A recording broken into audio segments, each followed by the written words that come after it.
Ladies and gentlemen, the Immortality League has just dropped, and not only do we have a plethora of insane packs along with icon picks for the first time as an objective, a Dalglish that a lot of us are going to want to put into an Evo, a Mascherano which I was not expecting, and a finale of one of the greatest centre backs that we can possibly get for free. You need to win 25 out of the 36 games available, and it's going to be a tough one, but I'm going to show you exactly what you need to do to guarantee yourself a Maldini. And all you got to do to say thank you is drop a like down below, make sure to subscribe, and if you need some coins to buy the right players for this, well, do you want the best team in FC25? Yeah, baby! Do you want to be able to buy players like this or this and not be stuck with a team like this? Oh! Then you need to head over to skycoach.gg, select the amount of coins or which weekend league boost you'd like, make sure to pop in Pro Recall at checkout, and enjoy your new team. Now, the first thing we are going to do is head over to the Immortality League. Very, very simple requirements here. A maximum team rating of 86. Now, what we're going to do, for me personally, I'm going to duplicate my main team, and we're going to see how much we need to whittle this down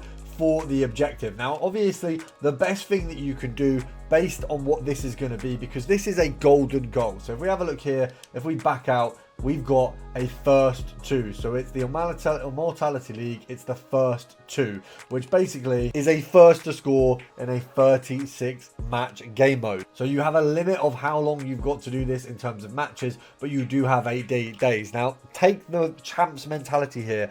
Do not get rattled and then try rattle through a load of games. If you have a loss, maybe take 15 minutes, 10 minutes aside, play some other game modes. It is going to be hard to get that Maldini card, and you don't want to mess up matches. You do have the opportunity to lose as many as 11, so you can kind of do 2 wins and 1 loss and you're good to go, really. Now, in terms of lowering your rating, best way to do this, obviously, we are going to need some very low rated commons for this or gold rare. So if we go on my squad here, in theory we shouldn't really need subs for this game mode, so you can kind of rattle off all your subs. Now, what you will see is by just doing that, I've lowered my team rating to 89. So we have knocked off a good chunk by just changing a few players. Obviously, I didn't mean to put this guy up here, actually. Getting back up there, we're back up to a 90 rated. So I need to knock off 4 ratings. Now, simply put, you just need to assess which positions are most vital to you, which is going to help you the most. This is a golden goal aspect. You want to have a team with a solid defense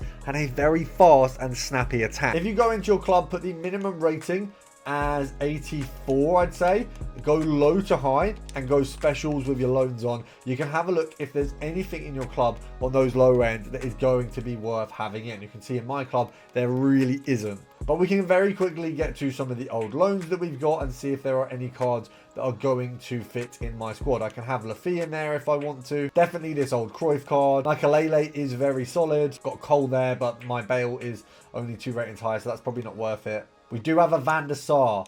So that Van der Sar variation as a loan is probably better, unfortunately, than my current Van der Sar. So for now, we're going to pop that in. Obviously, it's going to lower the rating hopefully a little bit. We are also going to reduce our CDM. We're going to get rid of Toure, and we're also going to get rid of Kaká. I did mean to say Kaká there. This is the team I am left with. We've got R9, we've got Hullet. We've pretty much shelled out the rest of the team, replaced them with lower versions of themselves. We've got Gittins, who sits on my sub bench a lot of the time anyway. Tactics will be important. I'm running a 4-2-1-3. This is the tactics that I run with. Obviously, Robertson not looking great in there, neither is James, but all of these obviously sacrifices you've got to make as part of this. Now, I'm going to play the first game, show you hopefully how easy it is to get a win with just a nice little R9 up front. The chances are a lot of people are going to have much more watered down squads, but it is going to be a sweat fest for your first game. So let's hope the matchmaking isn't based on champs or rivals. I can't remember how they do it. I know it's not great for the user. First team we come up against, we've got Manos something. We've got Van der Sar in goal, of course. Desai.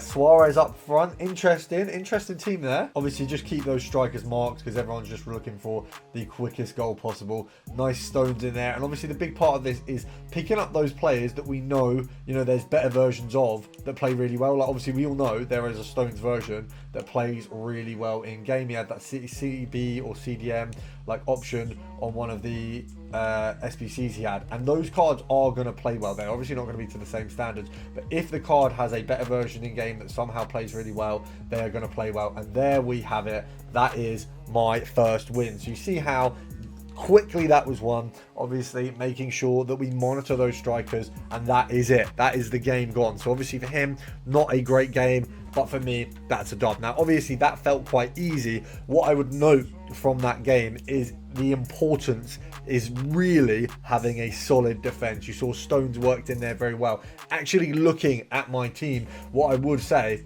is, if I could, I would have a lower rated up front striker. Let's imagine if we have a look on the bench here. Striker, let's cap that rating at maybe 90, 91, 92 even. Let's have a look. So I would possibly put, actually that's probably a good shout, Henry up front, and I would have a better centre back there. So let's say we pop Upamecano, if he can fit, straight there. I would say that's probably safer. Your centre backs are going to be way more important than your strikers in these games. Having a good striker, but a balance with a nice centre back there as well. What I would advise for those of you who haven't done any of these SBCs, have a look over at the icons. There will 100% in the icon section be icons that are lower rated, that have SBCs where you can just get the loan. I mean, let's have a look through who would be worthwhile. Obviously, you want to have a look at the rating. Hullet, there you go, straight off the bat. I could have a go and get Hullet's loan, get the older card if I don't want to use my one. Then we have a look at Maldini. You've got a loan in there. You've got a loan in Ashley Cole.